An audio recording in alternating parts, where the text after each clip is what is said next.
Je voulais intervenir parce que tout ce week-end, j'ai entendu une petite musique bien relayée dans les médias, à la fois venant du gouvernement et de représentants de la majorité, sur la pseudo-obstruction de France Insoumise.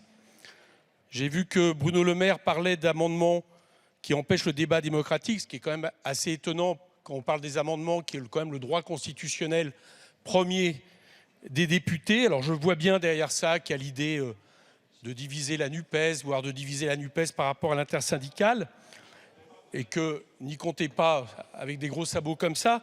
Mais surtout, je voudrais quand même rappeler certaines évidences aujourd'hui, au moins que ça soit entendu à un moment donné par tous nos collègues, par tous ceux qui nous écoutent, et ils sont nombreux, et par les médias qui traduisent ce genre de choses.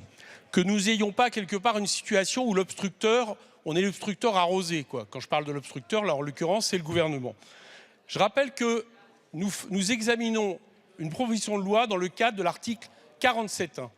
Que l'article 47.1 permet à la convenance du gouvernement de réduire les débats, voire de ne pas voter au bout de 20 jours, au bout de 50 jours dans l'ensemble du processus. Certains collègues ne le savent peut-être même pas, mais le gouvernement peut même éventuellement au bout de 20 jours, c'est-à-dire 20 jours après l'envoi de la lettre, le 17 février à minuit, choisir quel article amendé il retiendra ou pas pour l'envoyer au Sénat. Autrement dit, par exemple, nous votons l'amendement de suppression de l'article 7. Le gouvernement peut très bien décider que ce qu'il envoie au Sénat, c'est un projet de loi qui ne tient même pas compte de la volonté que nous pourrions avoir exprimée majoritairement.